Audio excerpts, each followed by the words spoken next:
You're listening to the Options Insider Radio Network, the home of the Options Podcast. For more quality options programs, visit theoptionsinsider.com or search for Options Insider Radio Network in your podcast provider of choice. Listeners can also access all of our programming through our mobile app available in the iTunes and Google Play stores. Select programs are also available via live stream at mixlr.com/options-insider.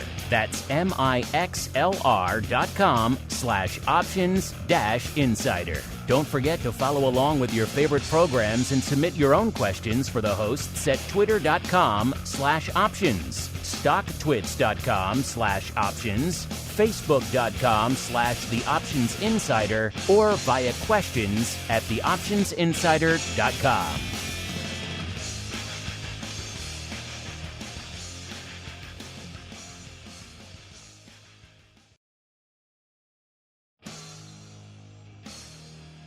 And now, it's time for the show that breaks down the options market from unusual activity alerts to market analysis, strategy overviews, listener questions, and much more. If it involves puts and calls, then our all-star panel will break it down.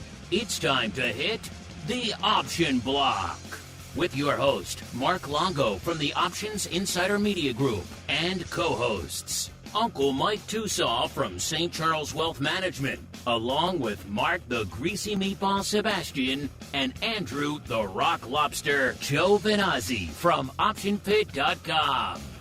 Most options trading platforms are commission-free, and there are some that don't charge per contract fees. Public.com goes a step further. When you trade options on Public, there are no commissions, no per-contract fees, and you get a rebate of up to 18 cents per contract traded. That means it costs less than $0 per transaction. In other words, instead of paying to place options trades, you literally earn money, and that money can add up fast. If you trade 1,000 option contracts on Public, you'll earn up to $180 in rebates. 10,000 contracts? Up to almost $1,200. It's pretty obvious why NerdWallet recently gave options trading on Public 5 out of 5 stars. Because Public really stands out for the cost of its options trades.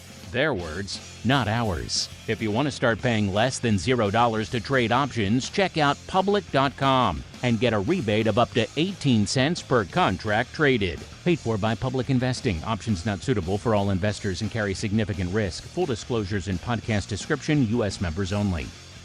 And now, get ready to hit the Option Block.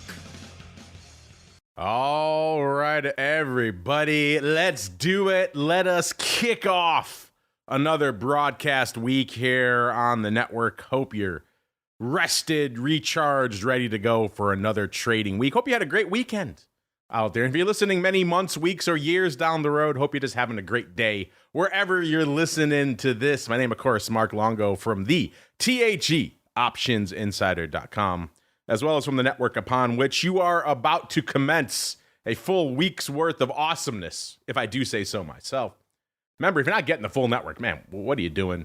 You're missing out on a lot of awesomeness. So just go get the awesome. It's sitting there waiting for you on whatever platform you're listening to this on right now, including our app or a bunch of other places, Audible, YouTube. Growing amount of you coming in on the YouTubes. We've been doing some rejiggering, reshuffling on the YouTube. Some old stuff's getting recycled, which is interesting. A lot of you are responding to that, actually, which is kind of funny. But we are looking to do some more interesting stuff with the YouTube in the future. So if you're not following us on the old YouTubes, give us a follow over there. And of course, if you want to go above and beyond, you want to join us this week for awesome pro Q&As. You want to join us for options oddities. Last week, we did an awesome options oddities on Friday, a great pro Q&A on Tuesday with our buddy, Mr. Scott Nations, who will join us in the hot seat this week. Who will be, what names I should say, will be tearing it up on options oddities this week. Who knows? You also get exclusive access to a lot of other early stuff on the network, like our OIC content that's coming up. You guys get it first. You've already had a bunch of it on the pro already. More coming before it hits the rest of the network. Giveaways, all sorts of fun. TheOptionsInsider.com/pro is the place to go to learn more. As I am joined now on the program by the uncleest of Mikes, Mr. Uncle Mike Tosaw from St. Charles Wealth Management, as well as by the rockingest of lobsters, Mr. Andrew Giovinazzi from OptionPit.com. Gentlemen, Get your hands on your buzzers. It is time to kick off our broadcast week in high style. A little bit of the old 80s trivia. Here we go. All right. This week's is an interesting one. I know in the past, the Rock Lobster has complained that it has been too skewed in the favor of one Uncle Mike. We did the football, and he went off on that one. And, of course, a few wrestling have snuck in there as well, which are both deeply in the wheelhouse of Uncle Mike. So we were not planning to go back to any of those wells until today. I happened to come in and see that this person was trending, and I looked into why, and I was like, oh, we have to do that today. So, yes, we are going back to the well of 80s wrestling. Now, before you get all upset, Mr. Rock Lobster, which I agree, it's not fair to you. So here's what I'm going to do.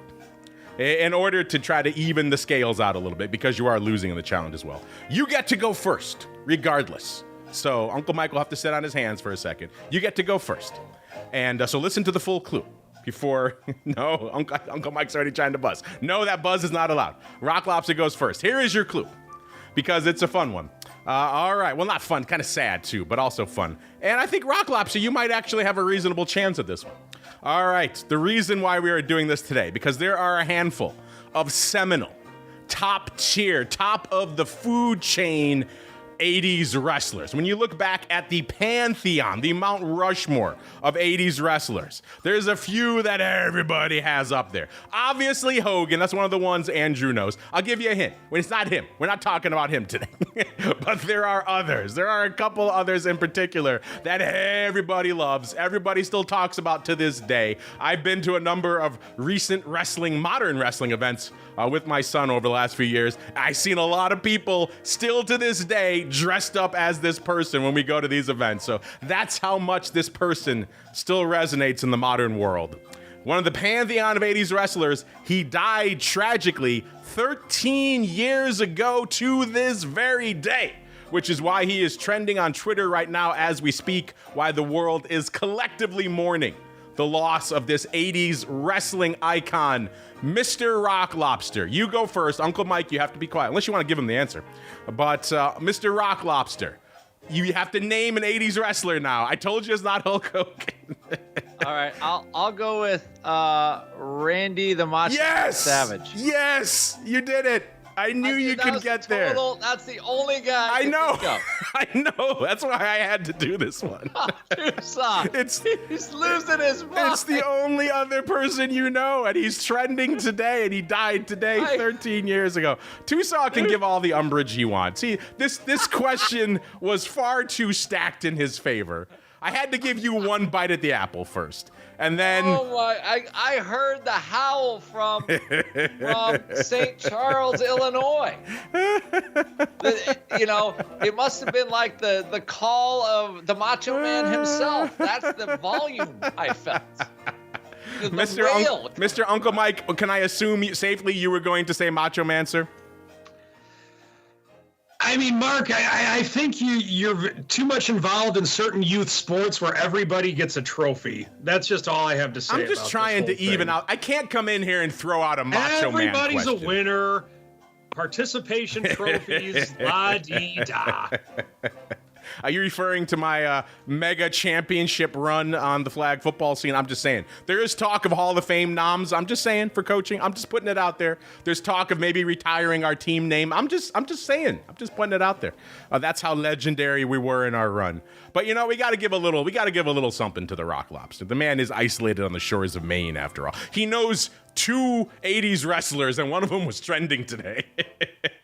We had to give him a chance. And I knew he wouldn't buzz in first because he'd be messing with the button. I had to give the man a chance. All right, 1 point. You are trying to close the gap there. I think it's still around 3 to 4 points for Uncle Mike. But at least we got you in the ballpark there, Mr. Rock. That's it. That's the only bonus one you get. But that wasn't even bonus. That was a guess.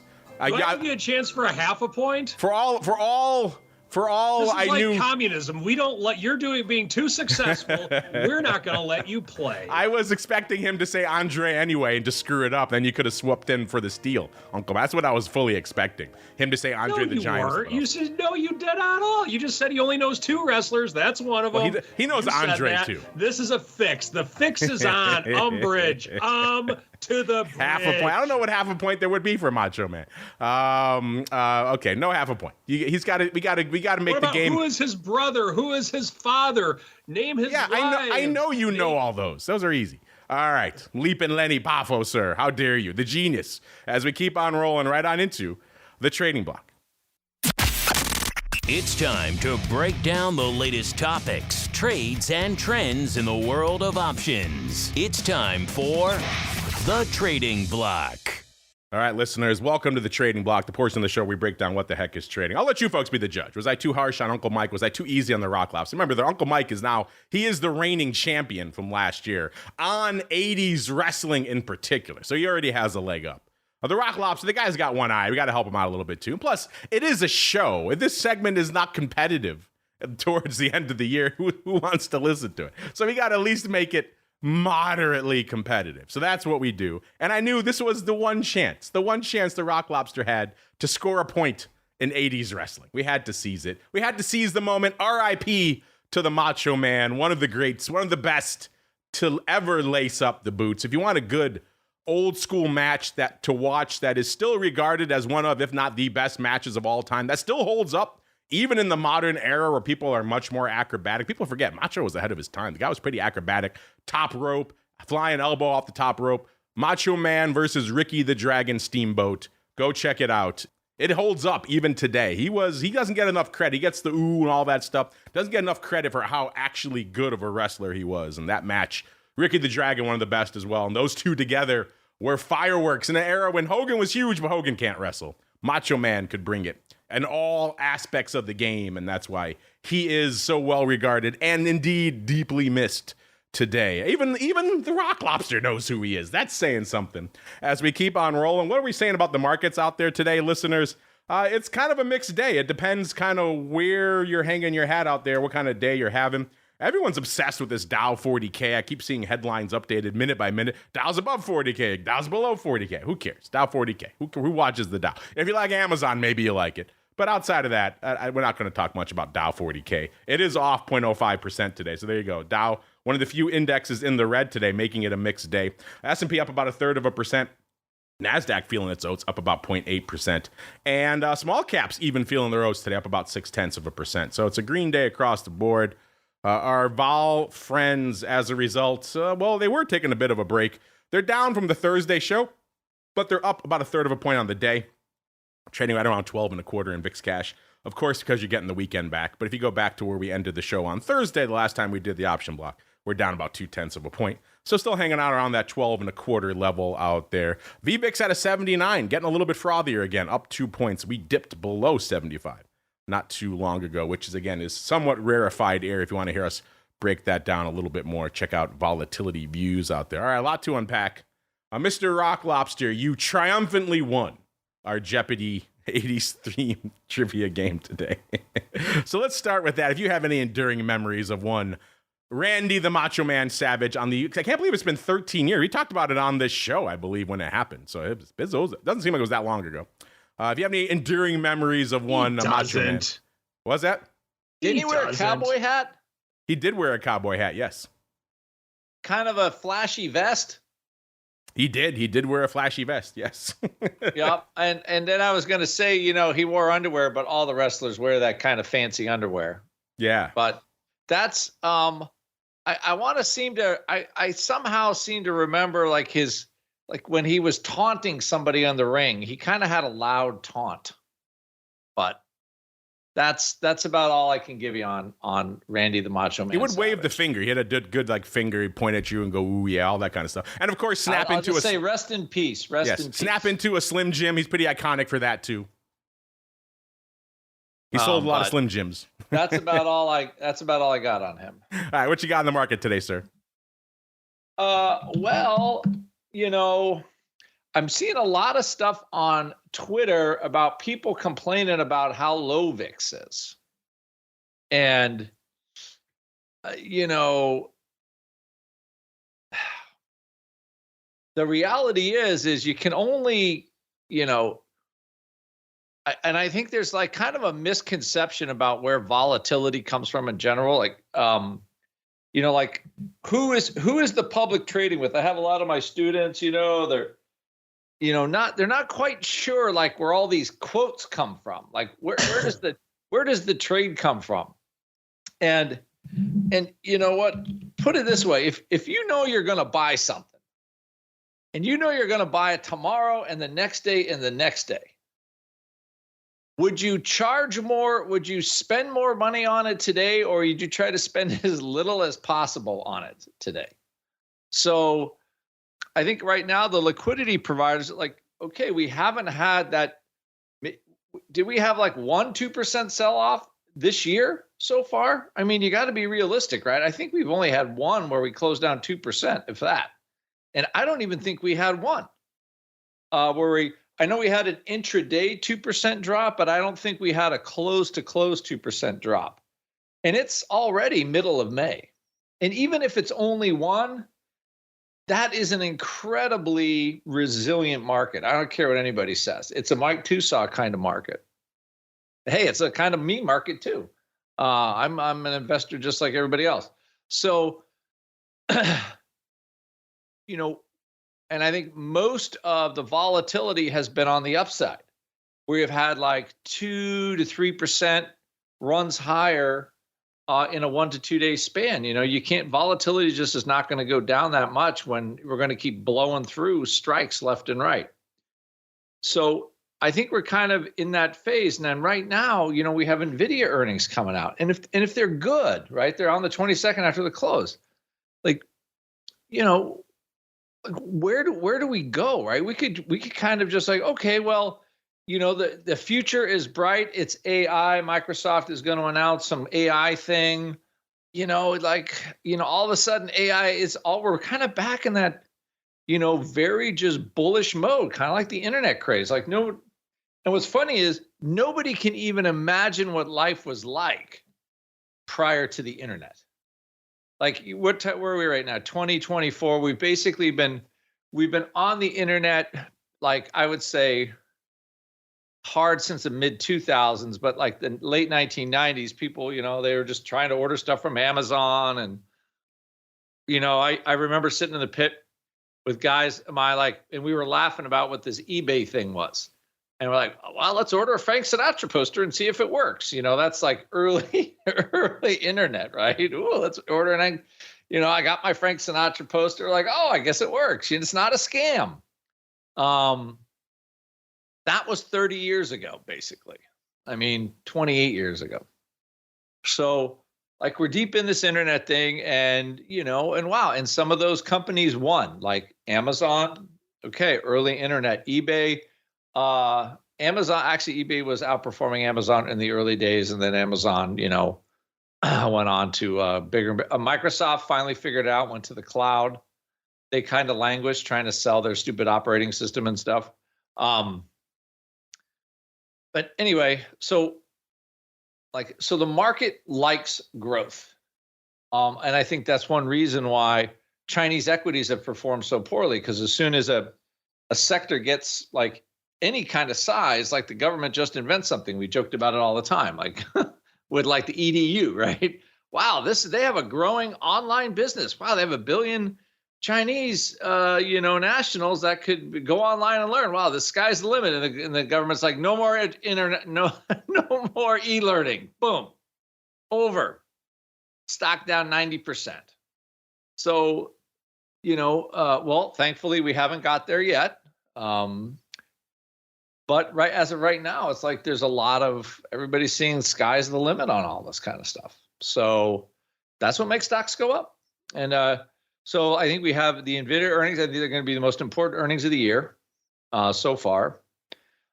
Most of the tech was okay. Apple's big game was mostly just they're going to buy back their stock. They're really not revenue-wise. They're not really growing as a company, even though they're enormous. But they don't have. It's not like revenues are growing 15 to 20% a year anymore. So, like everything's kind of like going to AI. So, and I think NVIDIA is the bellwether right now, good, bad, or indifferent. That's what the market has decided. You got to trade what the market's giving you. And so I think that is the key. Like we could see Q is 455.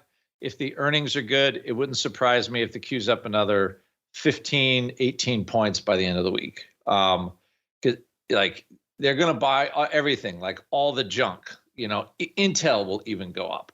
Any kind of crap stock. Look at all the chip stocks right now. There's like endless demand for at least that's what it appears to be right now. So, and that's what I see. I just like, it's hard not to be bullish when there's such aggressive buying. Whatever the government's doing, maybe they'll work it out. Who knows? But the market doesn't care. And at least for right now, that's what's driving things. All right, we now turn to the hallowed halls of St. Charles Wealth Management. Uncle Mike is just stewing in his umbrage.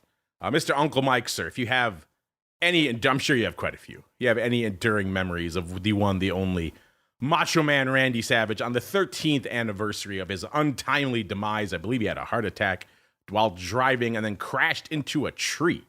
So, I guess that's one way for the Macho Man to go. Do you have any thoughts on that? And then B, what's catching your eye in a mostly Uncle Mike type of market? Well, unfortunately for the audience, I have a lot of thoughts on the Macho Man Randy Savage, but I am not going to share them on this show out of a protest of the unfair treatment with which I have received. So for the audience, if you would like to hear them, feel free to reach out to me, my Twitter post or online or whatever, and I'll share them with you privately because I'm not going to give Mark Longo the satisfaction of my expertise, which I do have a lot of in Randy the Macho Man Savage on this. I could, if you think that I had expertise on the 85 New England Patriots, don't even get me started on Randy Macho Man Savage. See, listeners, you didn't know there was a petulant side to Uncle Mike, but we are uncovering that today, listeners. I mean, why don't you just give Longo a list of stuff you know the most about so we can have a trivia contest on it? I mean, we're already doing it anyway. We already are kind of doing that. We are. Is there anything that happened in the 80s that is not wrestling and no Patriots football? Apparently nothing that counts. If I could work in an 80s woodworking question, I would. They just don't exist, sir. Maybe something with Bob Villa. Oh, I don't think he was even doing stuff in the 80s yet. Maybe that's why he got his big Craftsman contract, I thought, wasn't it? Maybe. I thought the old Yankee Workshop came first, but I don't know. Who knows? So my umbrage then is with our host who's giving unfair questions, and then he's trying to make them fair by making them even more unfair. I think Mark Longo works for the Internal Revenue Service deep down. I thought the whole setup was quite fair. Quite fair. So you're in on it too. All right. That's what I'm up against. We're both all right, I get it. Closet IRS agents, and that's what we do. I knew it. Anyway, with today's markets, first and foremost, never before in the history of the entire stock market has there ever been a better chance to sell than right now, today. New all-time highs in the S&P. It's always exciting when that happens. With this, the bulls aren't in raging force today by any means. The S&P is up roughly 1/3%. Just a good old humble update on the day for the S&P. Some stocks are catching my eye, which we'll talk about in a second. But what's really catching my eye, hi-ho, silver away. SLV.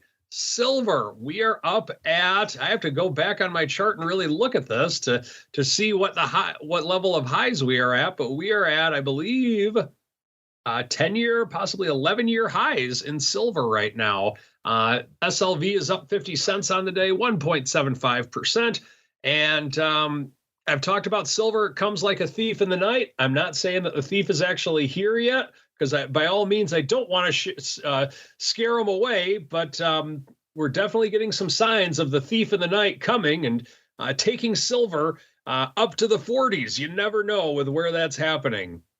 The position that I have some clients in with silver, it's kind of a modified risk reversal, but we're long it right now.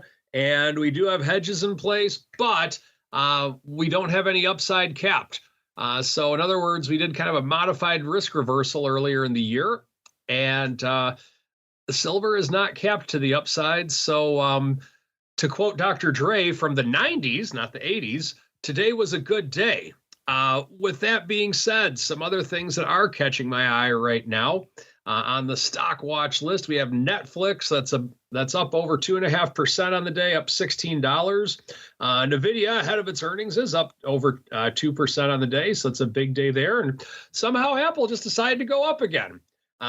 Whenever Mark would always make fun of me for having such a big Apple position back in the old days of the show, which, by the way, for those of you that are seeing this show on the new mediums, check them out. Back in the old days, there's some excellent material on there if you ever want to go retro with it. My response to all of their mean mouthing to me about my position in Apple being too big, they'd say, well, it could do this, it could do that, this, that, and the other. And my response would always be, it's Apple. And then it would go up. Now, since I don't have near as big of a percentage of a position in it that we had back at that point in life, but nonetheless, Apple is going higher, and we might make a run at the 200 mark again. It's up at 191.5 on the day. So we are getting some movement there. Bonds are back to being boring again, as they should be. As IEF is down a dime on the day. LQD is up a penny on the day for both the corporate and the 10-year note. So we're not getting a lot of movement in the bonds, but that can be a gratifying thing for most people who trade bonds, because if you're in bonds, you really don't like a lot of movement typically. That's why you're in bonds in the first place. So that is what I have going on today and what's lighting up my tape. But I will say this, ooh, yeah. Ooh, yeah, indeed. There you go, listeners. The petulant side of the one, the only Uncle Mike Tosaw out there. All right, let's keep on rolling. Let's go out to the markets to see what we're seeing in the markets today, listeners. Is it a banger day? Again, it kind of also depends where you're hanging your hat in these markets right now. Let's start where we always do in VIX land, and VIX is having a bit of a banger out there today. 711,000 contracts already on the tape. Usually this time of day, kind of a quiet start to the week. You'd see a couple 100,000, maybe 250. 711, that's a lot of paper out there, listeners. The ADV is only 774. It has come in over 100,000 contracts over the last week and change. I got a feeling it's going to start moving back up if we keep having days like this. What is lighting it up out there, you might be wondering? Looks like 65,000 of the September 30s, 3-0s, going up today, and also 65,000 of the SEP 19 puts. Could we 19? That's an interesting strike. And then 40,000 of the September 13 puts. Do we have a put spread against some calls? Maybe we were talking before about collar type positions out there in VIX and how relatively rare they are. Yeah, the puts and calls went up. Looks like they sold put and bought calls, so maybe they got a bit of a bullish. Which again, selling that 19 put in September, that's an intriguing choice. Yeah, that's an interesting one. We'll get more into that, of course, on Friday. Looks like the 13 puts went up about an hour apart from the other, so it wasn't part of that spread, even though it does kind of look like a duck and quack like a duck, so we'll have to dig into that a little bit more. Definitely opening, though, on the 30 calls and the 19 puts, so 30-19 risk reversal. You like that, listeners? That's what we got going up out there today. That's about 90,000 contracts. That's not even the lion's share of it. I mean, we still have other stuff going up out there for size 2, 15 calls, all September today. September is the hot action. 35,000 SEP 15 calls, 35,000 the SEP 15 puts. So maybe got a little bit of that synthetic against the other paper. We saw that going up in previous weeks. A lot of paper to get to out here. They go up the same time. Yeah, they did go up the same time. You know what? So it is one of those 1101. So it is one of those synthetics. Looks like selling call and buy and put against the calls and the puts, which again, that's a funky one. We talked about one of these recently with the once and future and now present Dr. VIX on vol views. We've seen a couple of these going up now. Might be time to dig into some more of this on vol views on Friday. Either way, long way around to saying a lot of paper going up in VIX land today. SPY, is SPY delivering the goods as well? You know, where VIX goes, SPY and the S tend to follow? And the answer is, kinda. 4.06 million on the tape in SPY right now. If you've been listening to this show for a while, you know that's kind of light. Usually we expect around about 4.5, I would say. 4 1/3 to 4.5 out there in SPY land. Unfortunately, not getting there today. Only a little over 4.06 million out there. Let's keep rolling. Let's go out to the land of the S.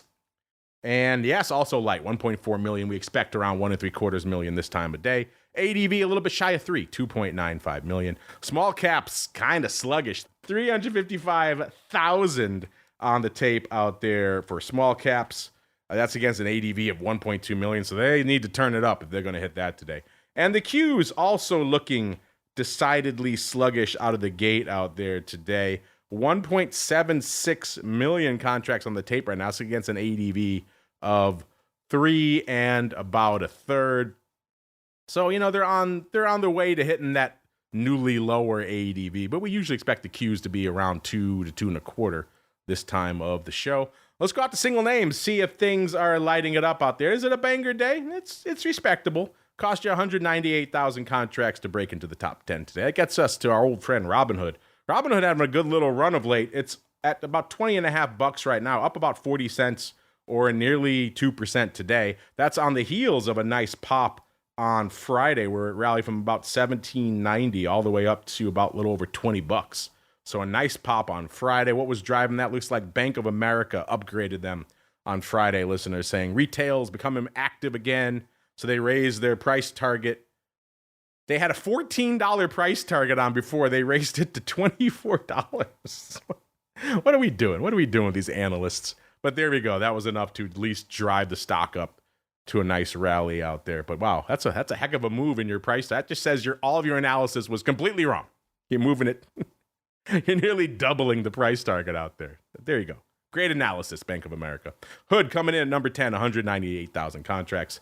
Number 9, it's the newest member of the Dow. It is Amazon, 274,000 contracts on the tape for the Amazonians out there today. Amazon hanging out right now, 184, pretty much even, off about 2/3 of a buck today. So kind of a quiet day for them today after hitting as low as 180. About pretty much where they are right now is pretty much the low.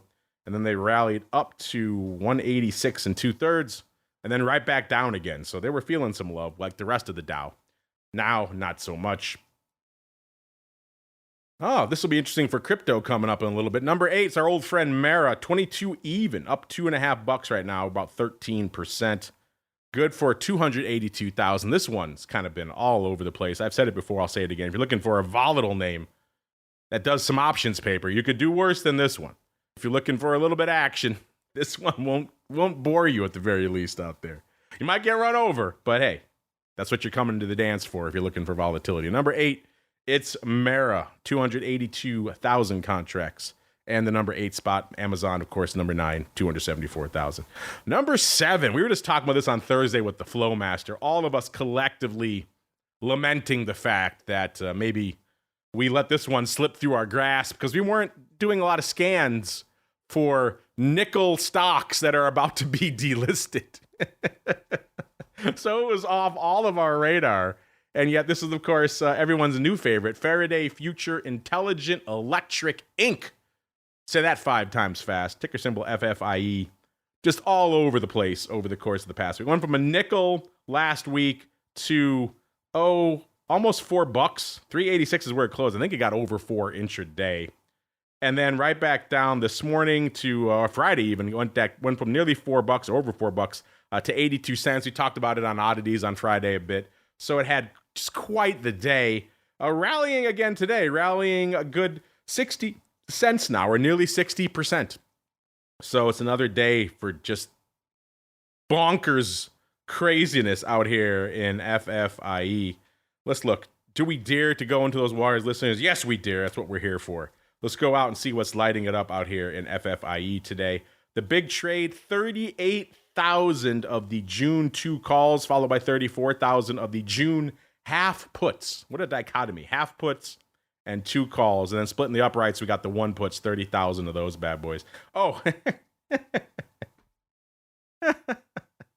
And just for fun, We've also got 24,000 of the 8 calls. Yes, the 8 calls. Oh my God. And those are opening, listeners. Someone opened the June 8th, Mr. Rock Lobster, for nearly 40. They did trade 40 cents this morning. Holy crap. 40 cents for the 8 calls in FFIE. If you're wondering, Mr. Rock Lobster, that's roughly half of where the stock closed on Friday. You like these? Are you all over these, Mr. Rock Lobster? Did you buy these? I did not buy them. I am sorry. 40 cents. Oh, man. That might have to go into our pantheon of great trades for the year. Wow. Yeah, I saw this, and they're still doing the same kind of crazy meme paper. You know, the June 21 8 calls. It's that upside call has the most volume. Crazy. I would do a flash poll on this for our audience, but even just doing it would be insulting to them if they would want to buy these or not. 40 cents. They traded down as low as 19 cents. And you know what? Sold to you at 19 cents. Oh, my God. Wow. The stock was just a nickel, listeners. It was just a nickel a week ago. And now you're paying 8x that for a call that expires in about a month. Wow. What a ride there will be case studies written about the madness that is FFIE out here. Either way, we could do the rest of the show on it. Maybe Uncle Mike has a strategy block on. I guess we'll find out if he can get over his petulant umbrage, listeners. Number 7, 288,000 contracts. My goodness. It's going to be hard to top that one, listen, but we shall try. Number 6, we're still hanging out in meme land. It's GameStop. Looks like the memes kicked off the week again. Let's get some of the luster back. Let's get some of the fun back. AMC, some of these others were popping this morning. The FFIE, obviously. Given some of that back now, GameStop back down to $20 off $214 today, about 10%. It rallied up to about almost $23 earlier this morning, then given all that back. It did bounce off the 19 handle today. Actually, $18.94 it got to. So it bounced off that, but still. The Mimi folks not feeling the love. 317,000 contracts on the tape today for number 6. Number 5, right above it, as it pretty much should be. These two neck and neck. They did kick it all off after all. It's AMC, 446 right now, up about 6 cents. Had a range today of 432 on the dark side, 483 on the upside. So pretty much a 50-cent range on the day. Hanging out close to the middle of that range right now. Good for 349,000 contracts and the number 5 spot. Again, we're halfway through the list. Only at 350, listeners. That shows you kind of what a light day it is. If you didn't like AMC, allow me to switch one letter for you. Number 4, AMD, 368,000 contracts. 167.70, up about 2.25, about 1.3% today out here for AMD. Of course, living in the shadow of NVIDIA, they are coming up this week. Some folks say it's NVIDIA's market. We're all just living in it. That goes doubly so for AMD. Number 4, 368,000 contracts for AMD. Number 3, yes, I said number 3, NVIDIA, popping $25 to pretty much $9.50 even. But that's kind of a rounding error, not even 3% for NVIDIA. We're all just waiting. We're waiting for the number now. 474,000, kind of a light day in NVIDIA today. Number 2, it's the fruit company out here, listeners. We've got our old friend Apple, 191 2/3, listeners, up 170, up about nearly 1%. Good for 545,000 contracts and the number 2 spot. And number 1, again, kind of a light day when even the big dog, listeners, even Tesla is barely over 800,000, 803,000 to be precise for Tesla. 174, pretty much even off about 340, nearly 2% for good old Tesla out there, listeners. So an intriguing day. I don't know, listeners, you like those FFIE calls? Well, let's find out what else we have on the docket that may intrigue you. It's time for the Odd Block. It's time to break down the most interesting, unusual, and downright questionable options activity that's been identified by theoptionsinsider.com. It's time for the Odd Block.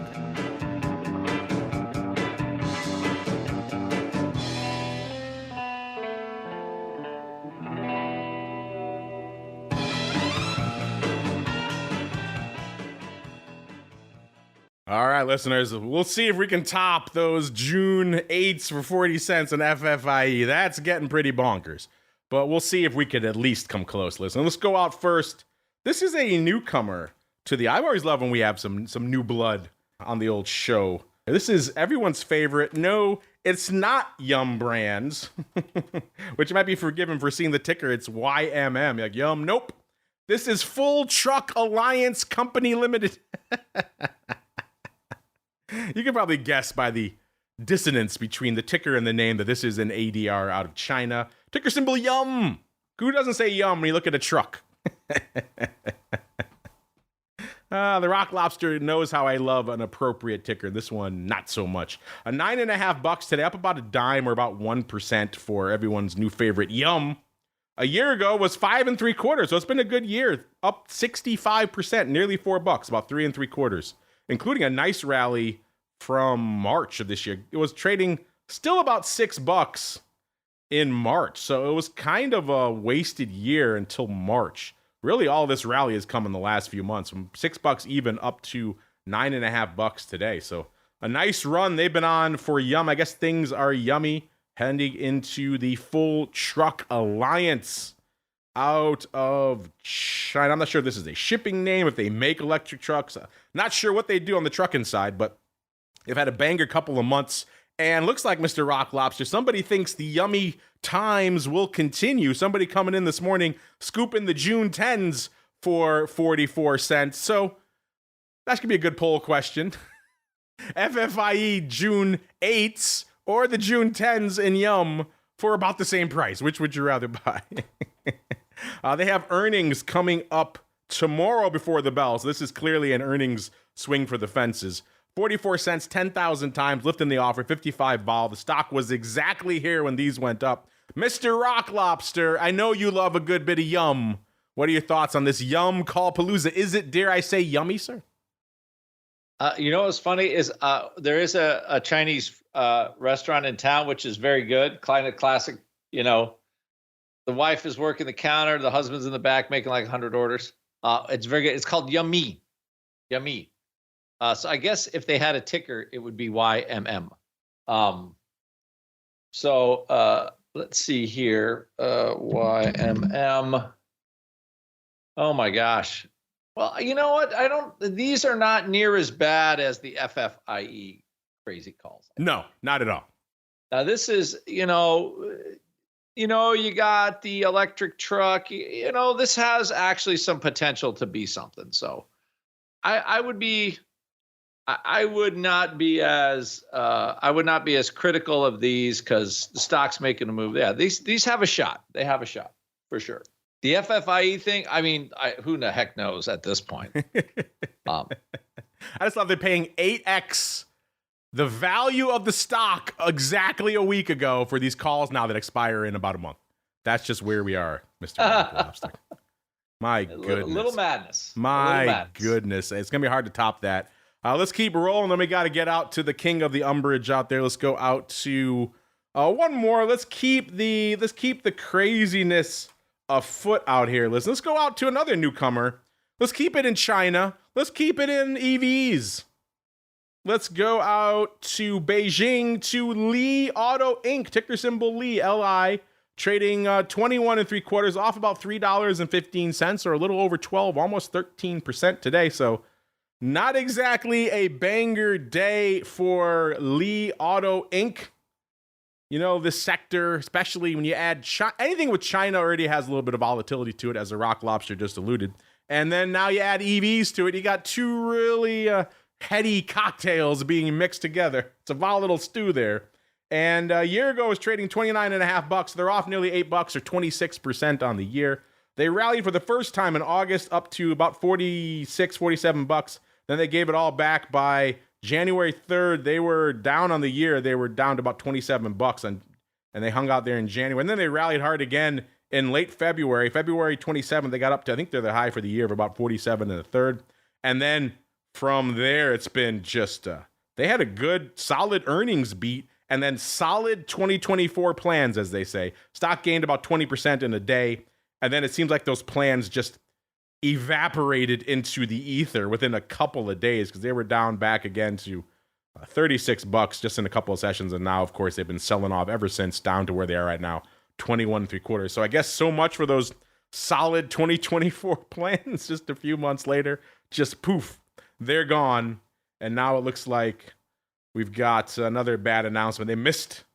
They had missed their announcement. They had low guidance and they had higher operating expenses. So a trifecta of garbage from this. They just said they had good 2024 plans. Were they lying back then, or has the climate changed that much in a couple of months? Either way, Mr. Rock Lobster, I digress. We've got some funky paper here as well. This could be, I don't know if it's in our trade of the year, but it's certainly an optimistic strike choice. Let's say that. What did we see this morning? I said Lee is selling off hard today, trading 21 3/4, off about $8. So you could say maybe you're talking about, I don't know, 20 calls, 25 calls, maybe 30 calls, maybe 20 puts, 19, 18 puts, something like that. How about the 45 calls? Or could I perhaps interest you instead, Mr. Rock Lobster, in the 45-60 January call spread? Now, worth noting, we got a little bit of funkiness afoot. And the best part is, you'd think with the stock getting hit, they'd be rolling from the 60s down to the 45s. But no, it's opening on the 60s and potentially and probably closing on the Jan 45s. So we're closing the nearer strike when the stock's getting annihilated, and we're rolling to a higher strike. Now, worth noting, these are Jan 2026 on the 60, so they are going out an extra year. So they're buying themselves some more time. But still, this is an interesting day to be rolling your 45s. It looks like they opened the Jan 45s back in August when the stock was $43. So the 45 at that point was, an at-the-money strike pretty much. So that wasn't the craziest of things. These days, it looks like an insane strike. Not quite as insane as the FFIE, but still, stock has to more than double to get back there by January. It doesn't seem like it's on that trajectory, at least today. Again, they got rid of these, I should say, for 50 cents. And then they hit the bid on those. And it looks like they turned around and bought, again, 2,500 of the Jan 2026 60s for $1.24. So they paid 3x for a much higher, farther out of the money, but longer term strike. I don't know, Mr. Rock Lobster. This one has me scratching my head a little bit. You don't see people rolling their call spreads up and out on days when the stock is off 26% very often, sir. What do you make of this? I guess it's just madness in the Chinese vehicle sector today, Day. What do you think? I was like, it seems like the only company that can make money with electric vehicles is Tesla. And even they're slashing prices left and right, like. Yeah, I mean, they're not messing around, which I just think that maybe that's overall the consumer might be getting a little tired. There's like less subsidies and all kinds of stuff like that, and they got to kind of eat it. But I mean, they made them. I think they made enough money selling cars to like make robots. It's kind of my closet pick. Although I wish the stock was a little cheaper. I'd like to buy it under $100, but that's maybe a pipe dream. It gets that low, but this one, like, isn't Lee and NIO like the two big Chinese EV makers that are supposed to, and then didn't Biden slap 100% tariffs on the cars? And I haven't even seen a Lee EV dealer in the U.S. So I don't know. But I also live in Maine, so Maine is not the number one destination for electric vehicles. Anyway, so I'm looking at this and so a year and a half from now, the Jan 60 calls for $1.24, anything could happen. So when you buy enough duration, anything can happen. I mean, if the stock got back to $45, they'd be doing well. But my guess is that they took, some considerable pipe on these Jan 45s. I mean, if they bought one into a stock around $45, they're, those are probably $5 or $6 calls at the time. So nothing good is happening right there so far. Like they're going to have to make a lot of money to make back their dough, I would guess. Nothing good happening indeed, which is probably also the way we could sum up the strategy block. So let's get to it. It's time to dispense options, wit, wisdom, and education. It's time for The Strategy Block. I just wanted to give him a chance to take even more umbrage with me, listeners, so I have done so. So feel free to have at your umbrage. By the way, Mr. Rock Lobster, I went and looked. Yeah, they paid, looks like, between $11.50 and $12 for those 45 calls. So, yeah, that's an ouchie. That one hurts. Dumping them for 50 cents today. I had to look at them right now. Yeah, those things are $11.50. Yeah. 5,000 of them traded. That is an ouchie. So, Mr. Uncle Mike, I will request from you what to do when you buy calls for about $12 and then they're worthless a little bit later. Have at it. My advice on something like that would be to cry. That's probably what I would do if something like that happened. So that's my professional advice on that. Cry. But my other professional advice, I want to just talk briefly today about volatility as an asset class in and of itself. So oftentimes I feel that if you are looking at a hedged equity portfolio or a covered call portfolio, the misconception that comes about is that, oh, well, that's not going to beat the S&P 500. And so every time I hear that, I want to just like the skipper on Gilligan's Island, take a hat off my head and just smack Gilligan on there saying, it's not supposed to beat the S&P 500, and then hit like how Gilligan would get hit in the head. See, there's a 60s reference, not even an 80s reference. And so the reason I bring that up is that volatility needs to be viewed as its own separate asset class. So for example, if we have a bull market that's going straight up, the hedged equity portfolio is likely going to underperform the S&P 500 because puts are not free. Also, a covered call portfolio is also going to underperform the S&P 500 because your upside is capped. Now, on the flip side, if we have a sideways market, woohoo, you're a genius for selling those covered calls because the premium is worthless. Or if for whatever reason we have a market to where we have a bear market. I've heard they do exist at times. If that's the case, then of course the hedged equity portfolio would likely outperform all of them because you have the protection in place. Where I'm getting at here is that when I try and set things up for my clients, I tell them straight out in our triple income, our covered call portfolio or our hedged strategic night, if there's a bull market, you will underperform. I can't say the word guarantee, but that is pretty darn close to a guarantee. The way with which you need to think about this is as a separate asset class. The fact that options give you options, it means that you can do things beyond just stocks or fixed income. You can have a little bit extra in equity, in my opinion, if it's hedged.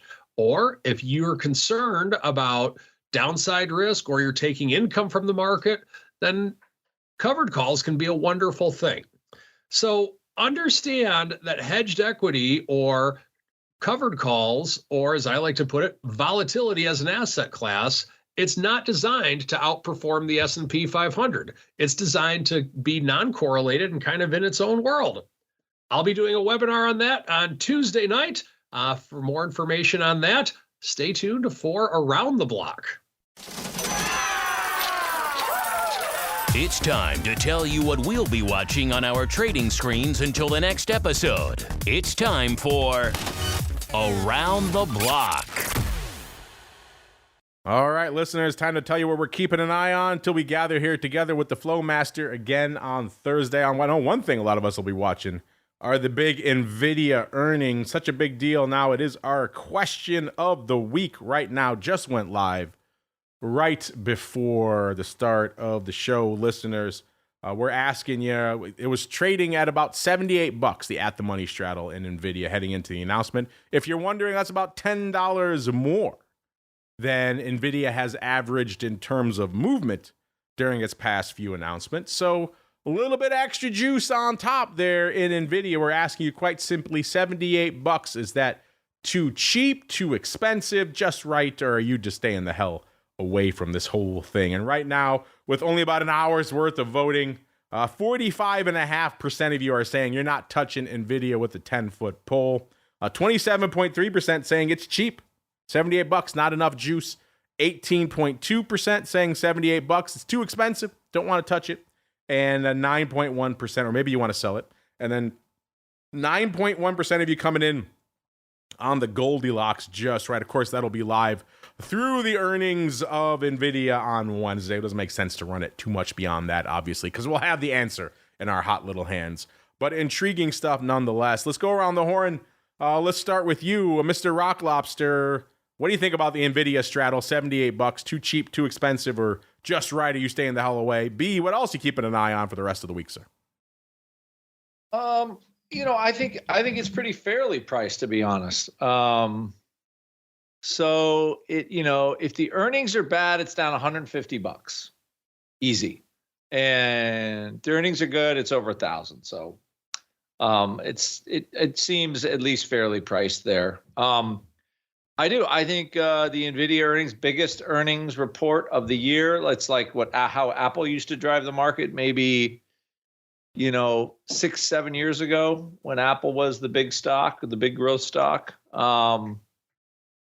So I could see the market rallying huge on this. So, and I think we'll see. Like I think the Qs will make new highs, and everybody will be on the AI train. Because I don't think really anything's stopping this. I mean, try to call one business and get a person anymore without having to go through the AI phalanx of, can I help you? Crap. So, I mean, I'm sure it will improve, but right now it's here and it ain't going away. And Mr. Uncle Mike, same question for you, sir. If you have any thoughts on NVIDIA's earnings, have at it. And B, what else keeping an eye on for the rest of this week? So I definitely think that NVIDIA will be a market driver with where they're at with everything right now. And I know this is going to sound shocking, but I'm actually bullish on NVIDIA even at this point. Because when we had a few earnings announcements ago with Chris and George, our stock pickers, so to speak, on our team, I'm like, well, what do you think? Maybe trim a little bit of this NVIDIA, and they've held it since 200, and so as a longer term play, not as a short term play, we're definitely bullish on it. So I think that in terms of the movement on it, I'll stick with Andrew and say it's just right, and we'll definitely be watching the earnings. Unfortunately, that's all the time we have to watch or indeed to listen on the old program today. But before we go, let's go back around the horn one more time. Let's go out to the Uncle list of Mikes first. Mr. Uncle Mike, sir, if folks want to check out all that Uncle Mike goodness, where should they go? What should they do? Follow me on Twitter at Mike Tosaw, Tosaw. I'll be posting a link to my big webinar on Tuesday night, the 21st, 8 p.m. Central, 9 p.m. Eastern. Talking about hedged equity. Very excited about it. Or check out my website, stcharleswealth.com, and book an appointment with me if you want to hear real things and all of my deep expertise on Randy the Macho Man Savage, or anything trading or investing for that matter. He just won't share it with us here today, listeners, because he is that petulant of a fellow. Hit him up. Give him a hard time over there at stcharleswealth.com is the place to go. If you're intrigued, you want to check out what else Uncle Mike has cooking in terms of his new software fund, I will be joined by the folks from said firm tomorrow on the advisor's option with our buddy Mr. Matt from ORAT. So it should be an intriguing conversation there. If you're listening to the network, that'll be hitting the network post-haste out there as well. If you're listening on the pro side, you get it live, of course, immediately into your ear holes. Head on over to the pro, theoptionsinsider.com/pro to learn more about that. And Mr. Rock Lobster, where should folks go if they want to learn more about the option pit goodness? Yeah, optionpit.com, 888-TRADE-01. If you heard the show, 10% off anything. If you want to learn how to trade, learn to trade that volatility thing. We have 3 products that make our students gobs of money. You earn while you learn, following the trade ideas, really clear alerts. So if you want to go trade the non-correlated stuff after Mike teaches you about it, come on over to Option Pit, or then you can just give Mike your money and he'll do it for you. So either way, but we'll help you out if you want to learn that stuff.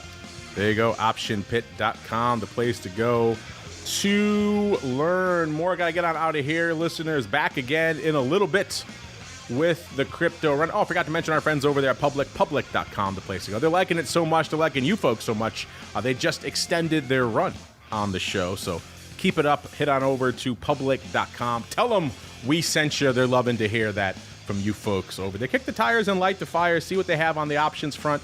Tell them what you like. Maybe if you want to see some new features, something you don't like, hit them up on that front too. They want your feedback. You folks are the vanguard, the bleeding edge of the option space after all. So they want you folks beating on their platform, telling them what to tweak, what to improve. Public.com, the place to go to learn more. We got to get on out of here. Back again in a little bit with the crypto rundown. What the hell's going on with Mara and Bitcoin and Ether and everything else? Maybe your new favorite ton coin? Stay tuned for the crypto rundown. If you're listening on demand, that'll be hitting you after you listen to this show on whatever device. And then back again tomorrow, as I mentioned, for the advisors option, followed by, or actually before that, we got a pro Q&A with our good buddy, Mr. Jim Carroll of VolViews infamy. He'll be coming on to talk all your vol questions. So if you want to participate in those, of course, theoptionsinsider.com/pro is the place to go. If you're in the pro, you'll get the double dose of options boot camp on Wednesday. Myself and Mr. Dan holding court for 2 episodes because Dan will be traveling. And then Thursday back again with the Flow Master for episode 2 of the Option Block. Stay safe out there, everybody. Most options trading platforms are commission-free, and there are some that don't charge per-contract fees. Public.com goes a step further. When you trade options on Public, there are no commissions, no per-contract fees, and you get a rebate of up to 18 cents per contract traded. That means it costs less than $0 per transaction. In other words, instead of paying to place options trades, you literally earn money, and that money can add up fast. If you trade 1,000 option contracts on Public, you'll earn up to $180 in rebates. 10,000 contracts? Up to almost $1,200. It's pretty obvious why NerdWallet recently gave options trading on Public 5 out of 5 stars. Because Public really stands out for the cost of its options trades. Their words, not ours. If you want to start paying less than $0 to trade options, check out Public.com and get a rebate of up to 18 cents per contract traded. Paid for by Public Investing. Options not suitable for all investors and carry significant risk. Full disclosures in podcast description. U.S. members only. You're listening to the Options Insider Radio Network, the home of the Options Podcast. For more quality options programs, visit theoptionsinsider.com or search for Options Insider Radio Network in your podcast provider of choice. Listeners can also access all of our programming through our mobile app available in the iTunes and Google Play stores. Select programs are also available via live stream at mixlr.com/options-insider.